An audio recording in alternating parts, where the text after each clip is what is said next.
So let's have a look. First of all, I'm going to bring some slides up of conformation. And first of all, for that, I'm doing something strange. There we go.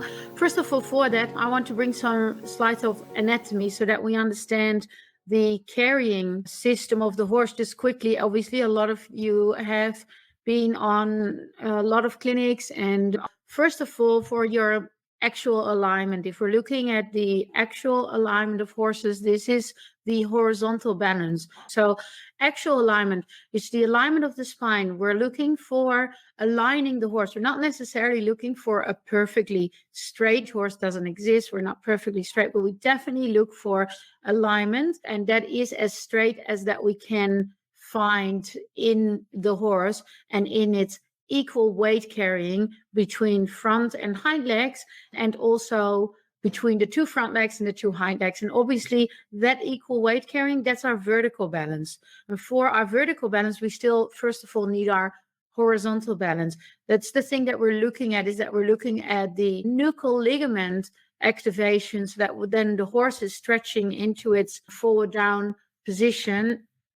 When the horse would reach into a forward down position with the nose coming down, that we get the stretch over its top line, first of all, so that this nuchal ligament starts to engage. And with that, we get an activation of the long back muscles and the fascia connection through that, as well as the hindquarters engagement through the pelvis. So the correct angle of the pelvis, and that stepping forward of each hind leg, coming forward and under, that every time when it does that, it creates a alignment of that straightness through the spinal column. So we spoke about that, and we've looked at it now with a number of horses on this clinic, but we've spoken about that a lot with Sarah's horse that's recovering from the pullback incidents that it had as a youngster when she started, that you understand how important it is to have an alignment through that first attachment from skull into the spinal column.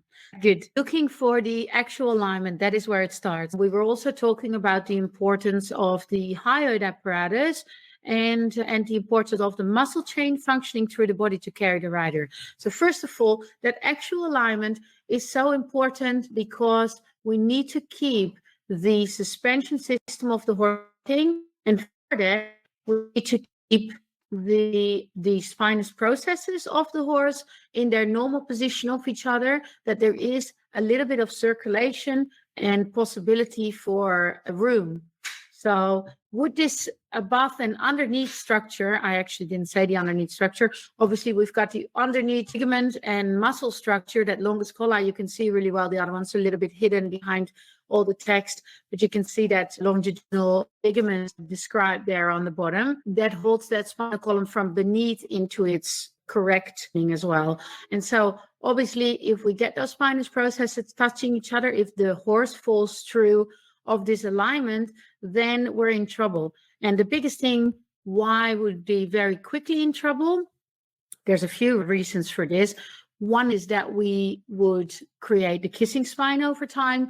And secondly, is that we will not have the suspension system of the horse functioning when that chest is dropping down into the front legs too far. Because all of a sudden, instead of that chest that is carried in the sling system between those shoulders and the hindquarters, is no longer carried well in the sling system, and the joints will need to catch all of the impact of movement and weight going into the foot or into the ground. Looking at that, that is the carrying structure of the horse that we're looking at, that we cannot disengage. This is what we're looking for in our carrying structure, right? It's a very important part of that carrying structure, is that that ventral serrate can function properly. There we go. That big fan-shaped muscle, there we go, two sides of it, thoracic and the cervical side of that serrate. That is a big part of that front sling system, the thoracic sling, together with the pectoral muscles.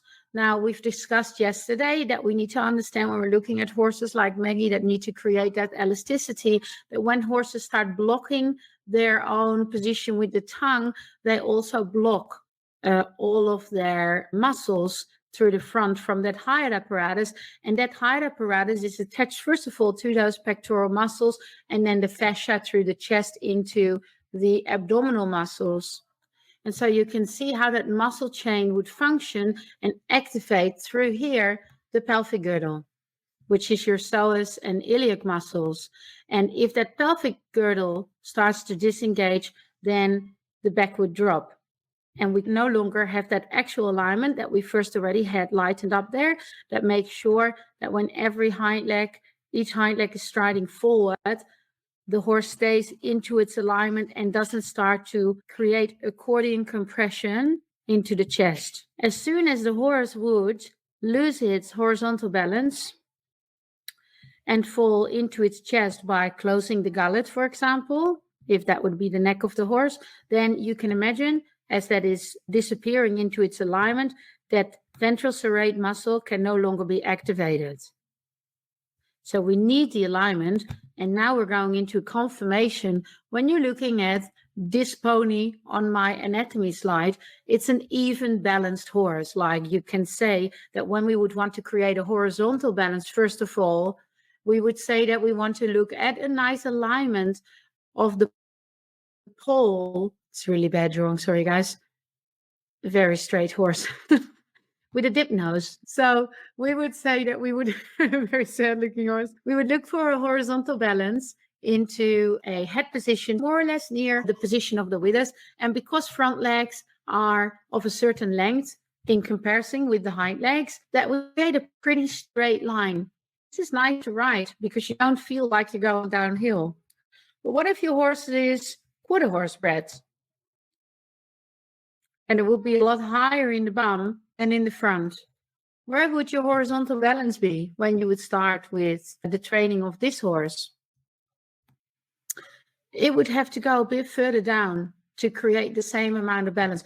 Definitely not with the nose on the ground, right? Because if we're going with the nose on the ground, and particularly if the nose goes very far in front of the vertical, sticking itself out forward with the nose, then we would also lose the correct activation through the back, and the horse will lose the correct thoracic sling functioning. What if the horse is standing with the hocks backwards and out behind the point of buttock?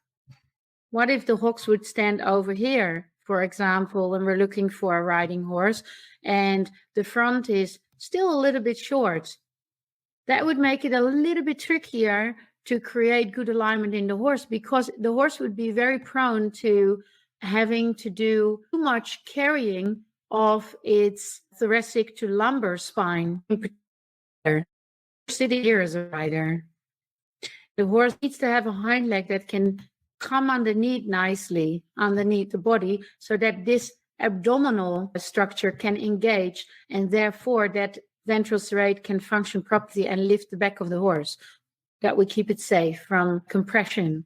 So a horse that's standing very far out with the hocks in behind is not really suitable for riding. So particularly if you're getting horses with angles like really, really long tibia compared to short pelvis angles, it can become really tricky to bring a horse well under in its carrying structure. Now, one thing that we see a lot with horses, they can have really beautiful lumbar development, really good hindquarters, nice strong back, good strong top line. So if I'm looking for a good riding horse, I'm trying to search for a horse that doesn't have the natural dip already in front of the withers, because that dip in front of the withers shows you that we are definitely missing some strength, and it can have to do with the length of neck or the length of the thoracic in particular. I hope that you can see this picture well, because I made it a little bit black and white to make it a little bit less gruesome. There we go. I think I was showing this actually on another one. We know for sure that we have those missing lamella from that nuchal ligament. So here is a gap in the carrying structure of the top of the horse. This horse is laying on the table, right? And these are the withers of the horse. And this is the cervical spine, going into the head here on this side. This is the neck, and normally this would be the neck, the top of the mane. The mane would be here. I'm just drawing some mane on now for this poor pony there, and the ear would be a little bit further over there. And you can see the ribs over here. So as a rider, this horse is a little bit tipped and upside down. You would be sitting here, right? Tip it over for me. But you can see this gap between the structure that holds that balance of the spinal column and keeps these spinous processes open. And because we have that little bit of a missing dip, if we have horses with that natural dip in front of the withers and spinalis muscle might be a little bit compromised and it's carrying a little bit tight already, we could get serious issues in the lower cervical. A lot of horses, a lot of riding horses are developing lower cervical arthritis over time. Horses are either their conformation, so horses that are naturally low on the forehand, high bar, maybe a weak back, like really wide in the barrel but really dipped through the back, that are heavy set maybe from below but not enough from above, actually carrying that structure as well. They can even break their own vertebrae into each other. So when they get into that much of an extension by not carrying weight healthily, and that the lower cervical is coming into extension, which means it's actually coming down and out where it shouldn't be, the top of these vertebrae can come into each other and start crushing into each other as it's carrying the rider's weight, particularly if we're talking about show jumpers, horses that are asked to do extreme movements. Dressage horses are amongst them, sadly. Western horses a lot too, with barrel racing and things like that. And of course, that's really sad when that happens. So when we're looking at conformation, I would say that we want to try and get a horse in as much of a natural balance as possible. That we're looking, if you're looking for a horse, if you're looking to buy a horse, I would say that you definitely want to try and buy a horse that's evenly balanced.